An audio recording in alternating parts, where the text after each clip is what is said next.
What if the smallest details inside the rumen could unlock your farm's biggest gains? Well, in this second episode of our smaXtec series at Hornstead Dairy, we're taking you inside a next-generation conversation about precision cow monitoring.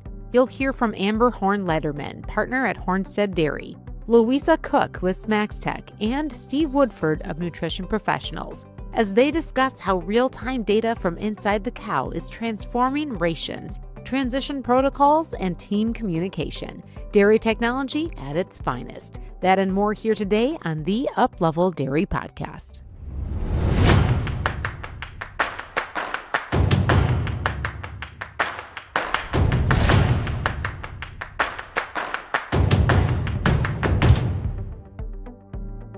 This episode is brought to you by smaXtec. smaXtec is a health management system for dairy cows. The unique Bolus technology measures internal body temperature, water intake and drinking cycles, and rumination and activity. For more on smaXtec, check out the links in our show notes.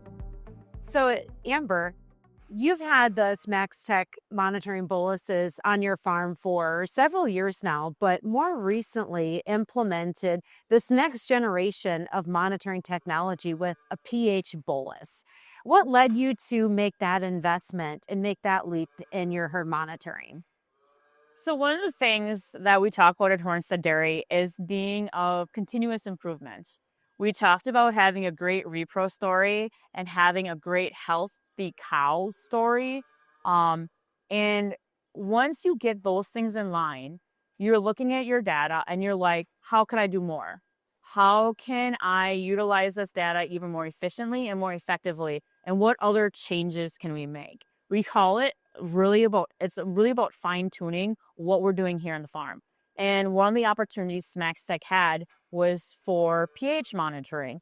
And as we were going through and fine-tuning things, we really wanted to look at that pre-fresh ration, that pre-fresh diet. How could we set these cows up for the best transition period that they possibly could have? And that's when pH boluses came into the forefront.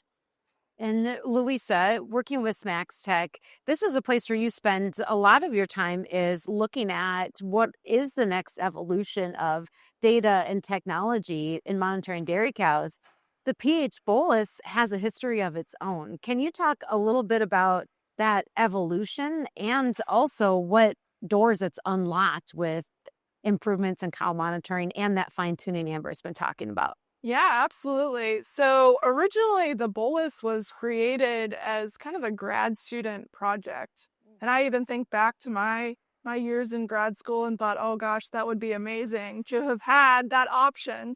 And so this was really 10 years ago that was created. And so over the years, it's improved, and we've been able to apply it in a variety of settings, not only on the university side and really tightly controlled research type of settings, but also on the commercial side. And so being able to look into what the cows are actually telling us internally is a really, it's an interesting look that we haven't had before. And so it just gives us a bit more clarity on how our feeding management is going, you know, how they're adjusting to certain rations, and then connecting with Steve as well as Amber about what does that data look like.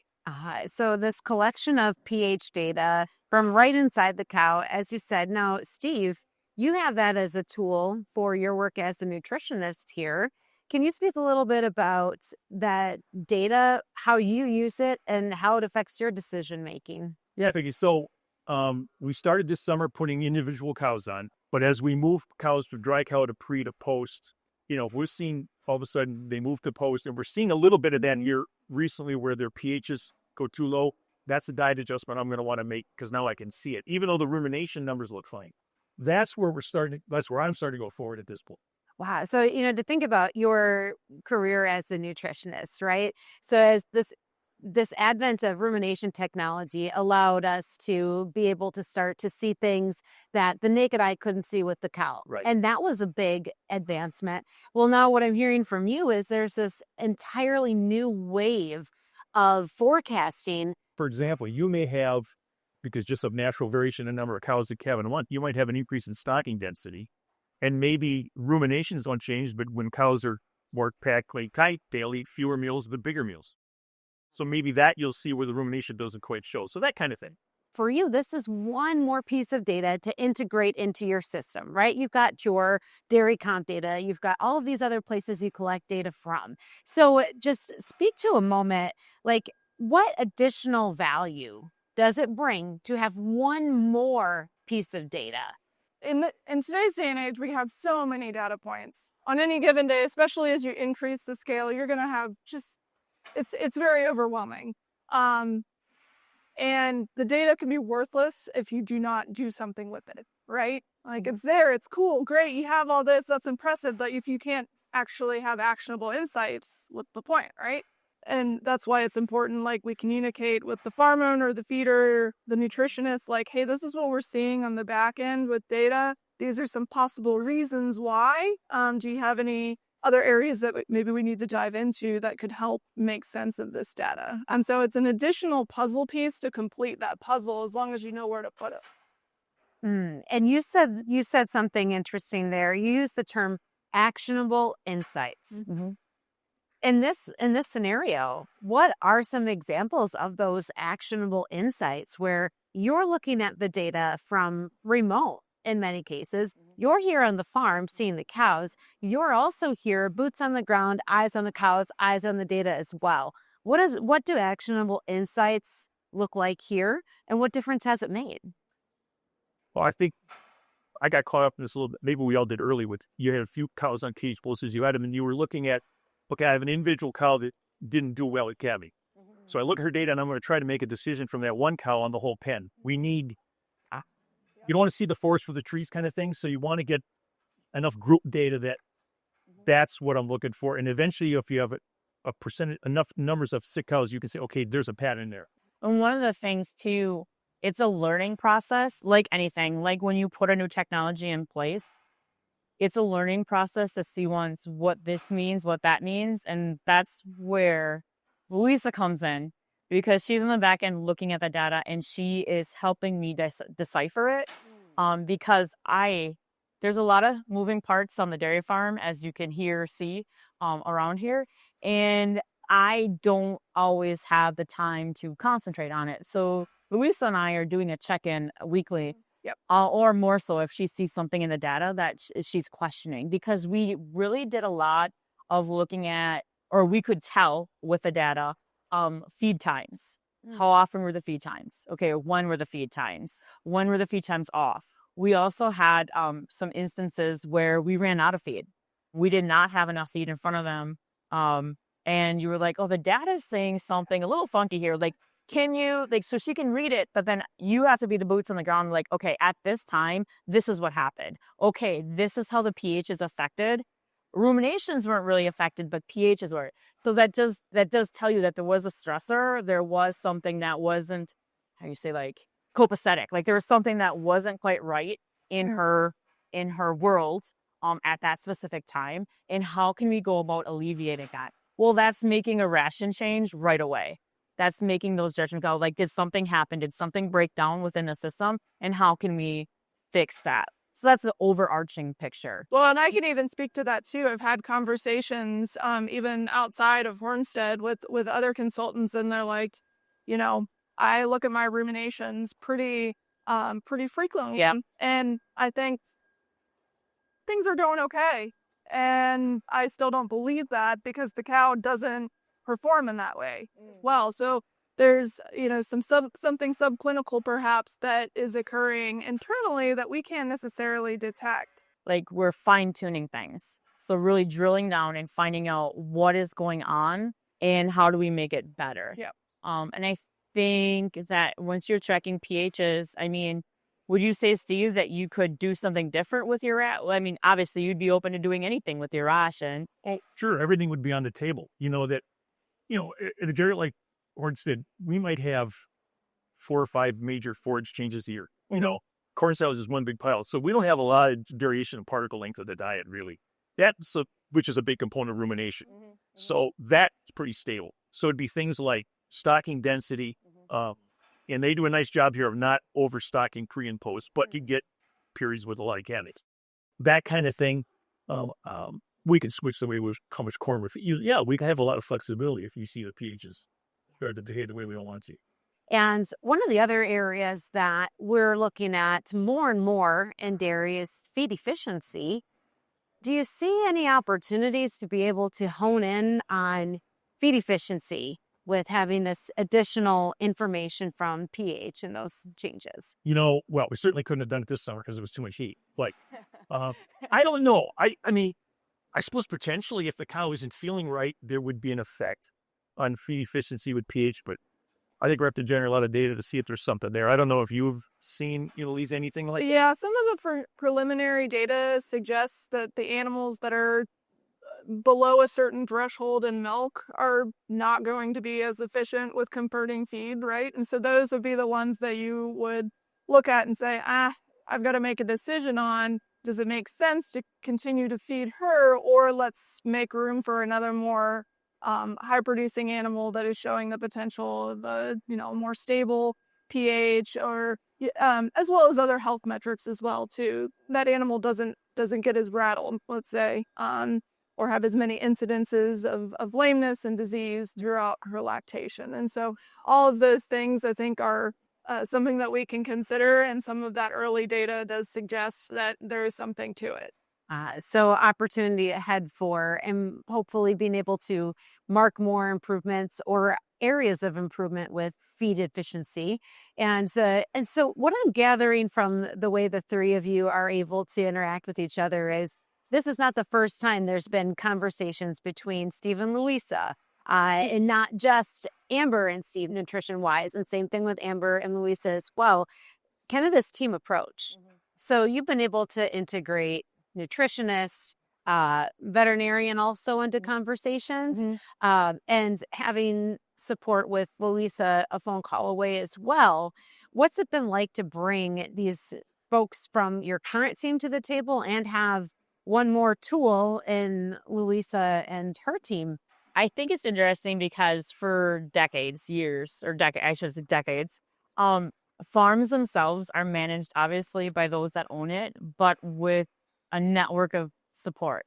You have your nutritionists, you have your veterinarians, you have, your pharmaceutical reps, you have all these different pieces to the puzzle that help you manage. So Amber, you just described the integration of these multiple team members, now the addition of the smaXtec team.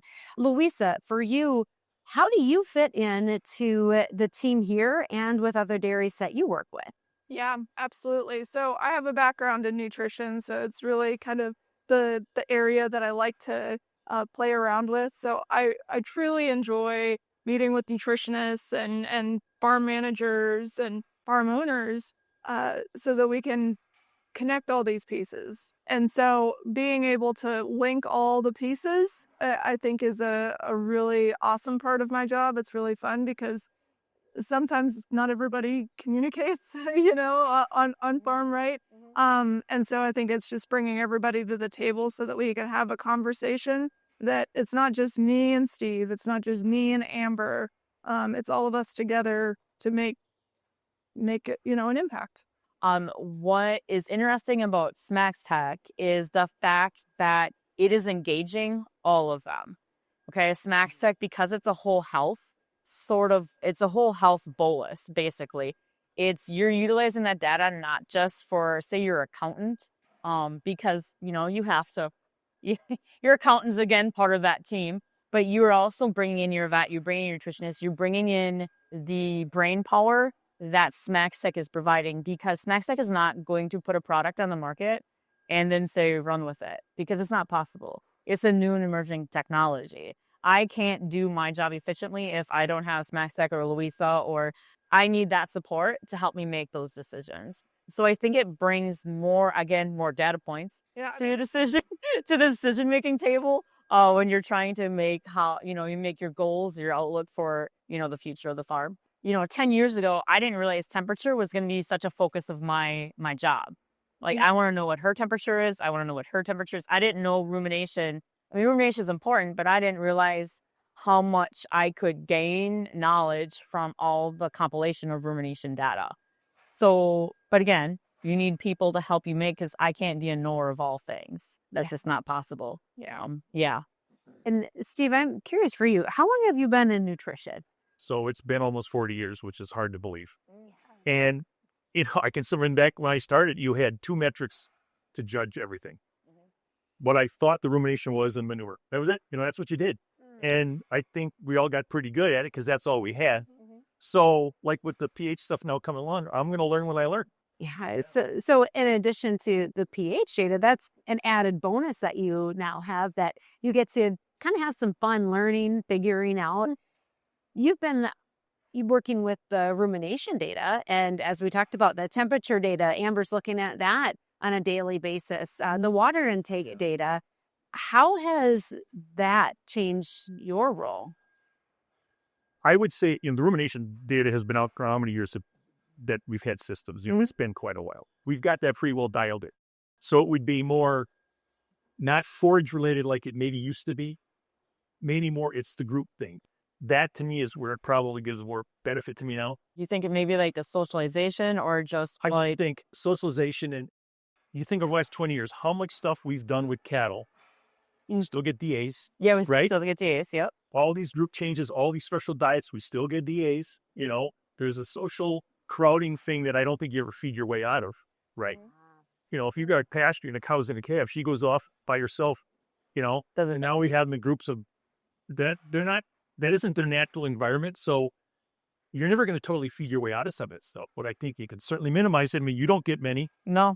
Those tools help us minimize it. A lot of times in the past, you might have walked in the barn and you were looking at the ration in front of the cows, and we're looking at it right now, and you're looking at what was coming out the back end. But now your vision, you're looking at stalls, you're looking at usage of stalls, you're looking at this bigger picture of the pen, and not just the ration, not just the manure. But in addition to that, have this tool. And are you able to see that on a dashboard yourself as well? Right. I mean, because everything else we do by pen. We feed them by pen. We move them by pen. So you kind of have to look at the pen metrics to get the overview. And I think I've caught myself over the years where you start making decisions on individual cows. That's dangerous because that's not the pen. And what I love about this conversation, because Steve was talking about how you can't manage versus just on one cow. Yep. But that's my entire job. So my job is looking at each cow individually and seeing where she sits, how she's reacting to certain things. And then I have consultants such as Steve coming in and being like, okay, I know you're dealing with these cows, but how many of those cows are you dealing with at that time? How many? It's just a different perspective that's coming in and being like, okay, you're seeing that, but that was a very low percentage. That might not be the all-encompassing issue. What I see here is we have things going in the right direction. It's just, something like that was just one cow, not all of them. And I think sometimes I need that because I get so focused on just cow level wise. And then we, come back we joked, I think the last one times you're here, Steve, we joked the temperature and the boluses, those really hot days. I'm like, well, I can tell you that this pen reached peak temperature at 4:50 p.m. And I think what's really neat too, we've had conversations, is some of the data that we're getting proves the research right. You know what I mean? Because see, we've talked about the book value versus what's actually on the ground. This is where it's supposed to be versus what it actually is. And that I think is really a neat end as well, is that we've always been saying the cows get their hottest in the afternoon. And we're always like, why would they be the hottest then? That makes no sense. This is the temperature. So a lot of the stuff that we're finding is we're just like, yes, that research was correct. Yes, this was good. This was, and that is kind of neat to see as well. Yeah. So it's as much discovery as it is validation. Yeah, there you go. You're validating. Yes, that was a correct observation. But then the other thing that we bring into the picture here is the power of the algorithm, right? Oh. And that is the ability to create this history of what's normal for this herd. Oh, yeah. Right? And create your own baseline. It's quite interesting looking at a lot of the different farms that have pH implemented, because they are so vastly different. in the metrics that we get, the baselines, as well as their management practices. And that's why it's really interesting, because we have all this data, but you also have to put that context with it too, to really see what's truly happening, what's going on, and what you're going to do with it. When I was at grad school, that was the early days of rumination stuff, and that was some of my PhD work, and we'd get it. The way we did it is, I walked there, my grad students, we'd walk around the barn every 10 minutes. Is she ruminating on it? You did that for 24 hours. Wow. It was all visual. That's how it started, way back when. Yeah, and then they had these things that they could kind of outfit, Yeah, we had a harness with a. It was actually the installation strip around a microwave, because it conducts electricity, and as the cow would chew, that thing would move, and you'd get these amperage or voltage spikes. We've come a long way in this advent of being able to monitor these data points. And I want to just talk about pH, specifically here. Louisa, what do you think 3 years from now is the conversation that we'll be having as an industry about monitoring the pH and what it can do for the dairy? Oh my gosh, I wish I had a crystal ball. I really do. I've had conversations this week just about, like, it's crazy where cap prices are. It's crazy that we still think that we haven't reached a ceiling on components. Who would have thought that we would have these Holsteins that are making the fat levels and protein levels that they have. And so I think that really lends an opportunity to look a little bit closer on, have we reached that ceiling, not just in our genetics and management, but also what we're doing with treating the cow's rumen. It comes back to that fine tuning and really having an eye on where that cow is at that point in time. It gives insight into how she's going to perform once she is post-calving, how she enters, gives us an idea of how she's going to enter the post-fresh, or that transition. That transition era, that's my new word. I'm a Swiftie, I'm sorry, I can't. As she enters into that transition, I think it gives us good, bad, or indifferent. So it's telling us that, if our pHs are lower than what we'd like to see, it kind of gives, you go back to that word forecast, it gives us the knowledge that maybe she's going to need a little extra help in her transition period. Maybe she may need a little more intervention. And if those pHs are, if that pH as a group is great, we're like, okay, let's see what goes. It's kind of being, again, that proactive approach as opposed to the reactive. So that way, when I call Steve and, I'm knocking on wood here, like, Steve, I just had 3 days. What in the world is going on? I don't have those conversations with him, because we are in tune with what's going on and how things are going in that rumen, and how that cow is going to respond once she gets to her next phase.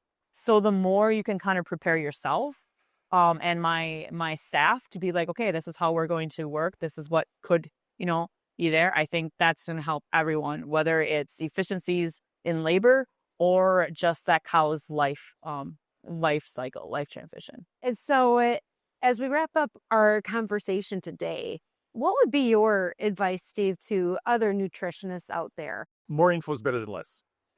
There's no negative. So it's just a matter of how I learn to use it. I'll guess I think once we have a good baseline in this herd, to me, the issues, like when you go into summer heat, what will it tell me? And eventually, can we correlate stocking density with some numbers? That, to me, is where I think I'm going to use it the most going forward.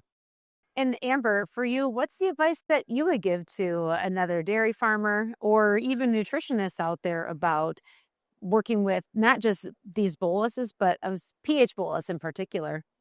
So I think a lot of people have the misconception that, like, you have to put one in all of your cows, and that's something that you have to constantly do. That's not exactly true. Here at Hornstead, what we've chosen to do is we have broken it up by cows and heifers, and we pick 2 or 3 cows from a dry off group, and we will put a pH bolus into that animal. If she already has a bolus, we will just turn off the other bolus and we will put a new pH bolus in. And then with the heifers, they don't have a bolus yet, so we are putting in a full pH bolus. That's kind of how we chose to implement it here. again, it is an investment. Okay. So if you make a small portion of them a pH bolus, it gives you the ability to track those things. So Amber, farmers love to talk to each other, right? And find out what's going on. So if another dairy producer came to you and was interested or intrigued by the concept of having pH data, what would be your best advice? I guess one thing, I wish I would have done it sooner. I wish I would have made my game plan. Make your game plan, what you're looking to get out of it, and talking to experts that know what is all encompassing. Because putting the boluses in and then calling Louisa and being like, okay, we talked about what we could get out. What are you seeing in the preliminary stages? What are you seeing? Well, and we talk about going through and being like, okay, well, what happens at this time? We're seeing this metric, and how is that graph? One thing is also like, how is the graph supposed to look? That's one of the things that every dairy farmer that does it, how is that graph supposed to look? And I think reaching out, like for me, the biggest thing was reaching out to Louisa and having things explained to me. So now that when I'm going through, I'm like, okay, I know how this is supposed to look, and if it deviates from that, what caused that? And then writing those notes and being aware, like Steve said, that temperature, especially this summer, was a big deal. Okay, that is going to drive. I've learned more about pH in the last 4 months than I've learned in my entire life. When you're talking about how diets affect, how weather affects, how stock and density affects, how feed push-up times affect, how fresh feed being put down affects before and after. So my advice is to be open to what is being presented to you, because it doesn't always work the way you think it's going to work. And then take notes. Yeah, I mean, it's a lot. It's a lot because it's a different phase. Like, again, you're used to looking at rumination, you listen like that. And now here you are with another graph or another aspect to look at. To your point about making a game plan, I think that's spot on, because whenever I'm brought in, I want to know, what are we trying to do here? What are you trying to find? What are your goals with this? And let's make a game plan on implementing it so that you can. So essentially, we're setting the stage for the most opportunity for success. All right, because I want to make sure that if you're investing in something, that you're able to get what you want out of it, right? And that we're able to actually see some clear improvements that we can make decisions off of, So a game plan is essential. You just heard from Amber Horn-Leiterman, Louisa Koch, and Steve Woodford at Hornstead Dairy. It's clear that when data drives the discussion, the entire team levels up. I'm Peggy Coffeen, and thanks for listening to the Up-Level Dairy Podcast. Be sure to check out the first episode in this series, episode 269, where Amber dives deeper into the roots of the dairy and how technology is changing their dairy for the better. Don't forget to follow, rate, review, and share. As always, keep on growing, keep on learning, and up-leveling your dairy. This episode is brought to you by smaXtec. smaXtec is a health management system for dairy cows. The unique Bolus technology measures internal body temperature, water intake and drinking cycles, and rumination and activity. For more on smaXtec, check out the links in our show notes.